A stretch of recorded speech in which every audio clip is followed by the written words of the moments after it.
क्या है कि एमएसपी की खरीद का लिखित रूप में गारंटी कानून बने, जो कि वो एक सूबे के मुख्यमंत्री हैं, वो अपने सूबे को संभालें। हरियाणा को गुमराह किया जा रहा है कि 24 फसलों पे एमएसपी दी जा रही है, दी जाएगी, शुरू से दे रहे हैं। ये एक बयानबाजी है। ग्राउंड पे जाके देखो, आप लोग मीडिया वाले हो, देखो किसान की क्या हालत है मंडी के अंदर है। वाजिब दाम में फसल नहीं मिल रही, कहने को एमएसपी है, और वो किसान जो है पूरे देश के किसान के लिए एमएसपी की मांग है। ये किसी पंजाब स्टेट के लिए नहीं है।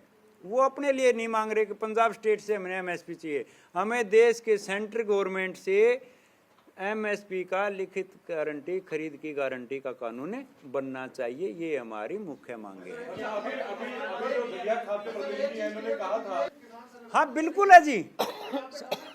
नहीं वो नहीं सुनो एक मिनट सुनो जी। हाँ, किसानों समर्थन कर रही है, सुनिए आप एक मिनट जी, मैं आपको भी क्लियर कर दूं। 102 खापों की जो कमेटी बनाई गई, उसमें उस दौरान 19 फरवरी को ये हो गया था कि भाई इनको इकट्ठा होकर लड़ना चाहिए, हम इनके साथ रहेंगे, लेकिन वो साथ नहीं हो पाए। लेकिन फिर भी इन धरना कमेटियों ने इन खापों के सहयोग से धरने चलाए 36 दिन। चुनाव के कारण वो स्थगित कर दिए गए। वो धरने दोबारा आगे किस प्रकार चलाने हैं कि ना चलाने, ये रणनीति हमें 29 तारीख को बताएंगे जी। वहाँ पे संगठन आपने कहा कि साथ आए, संगठन तो अभी आप जानते ही कि अलग अलग हैं, जैसे किसान मजदूर मोर्चा और एसकेएम गैर राजनीतिक की अलग है, और एसकेएम ने कल अपनी स्थिति साफ कर दी है। तो इनको एक प्लेटफॉर्म पे लाने के लिए भी क्या इस महापंचायत में चर्चा होगी? महापंचायत में बिल्कुल चर्चा होगी। हमारे पर्सनल संपर्क भी हैं उनसे बात करके उनको बुलाएंगे।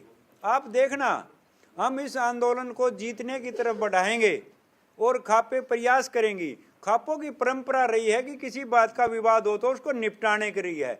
खापे कभी भी ये किसी एक संगठन के साथ, एक संयुक्त मोर्चे के साथ, नॉन पॉलिटिकल के साथ जुड़ के चलने वाले खापे नहीं होती कभी भी। ये खापों का इतिहास रहा है। अन्याय के खिलाफ लड़ाई जो लड़ रहा है, हम उनके साथ हैं। तो आप मीडिएटर बन रहे हैं बेसिकली, आप चाह रहे हैं कि आप मीडिएशन। हाँ बिल्कुल बिल्कुल बिल्कुल बिल्कुल।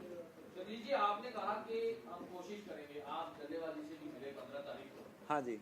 आपकी किसी एसकेएम के अधिकारियों से, जो उनके लीडर्स हैं, उनसे बातचीत हुई है? क्योंकि एक स्पष्ट कर दीजिए, जैसे आपने कहा कि हम कोशिश करेंगे, हाँ, हम खापों को बुला के। हाँ जी। उनके साथ भी कोई मीटिंग हुई है आपकी? देखिए, हाँ बिल्कुल स्पष्ट कर रहे हैं। उस दिन, जिस दिन 15 तारीख को एक कमेटी गई, उस दिन गुरनाम चलूनी जी थे। जो एक्चुअल बात हुई, फोन की बातें मीडिया के सामने नहीं होती भाई जी, प्लीज। वो जो हमारी सामने बात हुई सारी पंचायत की, अब जी आप जो है ना, आप अलग क्यों हैं, आप इसमें सहयोग क्यों नहीं कर रहे। उन्होंने ये कहा, जो खापे जो कहेंगी वो मैं निभाऊंगा, चाहे वो सर कटवाने के लिए बोलें। ये उन्होंने हमें आश्वासन दिया। ये कमेटी उस दिन मौजूद थी जी। ये नहीं, चढ़ूनी, गुरनाम सिंह चढ़ूनी जी ने बोला जी, ये बोला। वो उसी दिन मुलाकात उन्हीं से थी, लेकिन पंचायत रखने के बाद, जैसे प्रेस कॉन्फ्रेंस रखते हैं आप, वैसे हम महापंचायत रखते हैं। उससे पहले हम 10 दिन का जो टाइम दिया है, उसके दौरान हम सबसे बात करके और बुलाएंगे जी। अच्छा सतीश जी, सुप्रीम कोर्ट ने भी चिंता जताई है डल्लेवाल साहब की सेहत को लेकर। आप लोग भी गए थे 15 तारीख को, हालात ठीक नहीं है, आप देख कर आए। हाँ जी। सुप्रीम कोर्ट ने भी कहा है कि उनकी जो वो जन नेता है, किसान नेता है, हाँ जी। आप क्या कोई अपील जारी करेंगे कि वो अनशन अपना खत्म करें, अपने स्वास्थ्य का ध्यान दें? सरकार से लड़ाई तो जारी रहेगी, लेकिन उनके स्वास्थ्य को उनको बचाना इस वक्त बेहद जरूरी है। बिल्कुल, इसी का ये हमारी नैतिक कर्तव्य भी था खापों का, ये कमेटी का। ये 11 सदस्यीय कमेटी गई थी सर, उन्होंने ये जवाब दिया था, डल्लेवाल जी ने खुद है, अक मेरी जान कीमती इतनी नहीं है जितनी 7 लाख किसानों ने एमएसपी ना मिलने के कारण आत्महत्या की गई। रिक्वेस्ट करके आ चुके हैं। 15 तारीख को हम सब गए थे सर।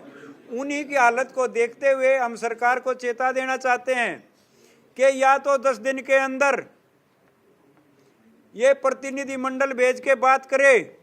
सेंट्रल गवर्नमेंट को सीधी चेतावनी है कि या तो उनसे बात करे, नहीं तो अगर किसी प्रकार की अनहोनी होती है तो इसके लिए भारत सरकार जिम्मेवार होगी, क्योंकि अनशन कोई एक दिन का नहीं है। उनकी हालत आप लोगों ने भी मीडिया के माध्यम से पता है, नाजुक हालत है। सरकार से प्रार्थना और चेतावनी दोनों समझे यहाँ पे कि प्रार्थना इसलिए कर रहे हैं कि वो राजा लोग हैं, चेतावनी इसलिए दे रहे हैं राजा वो कोई विरासत के नहीं हैं, ये चुने हुए राजा हैं।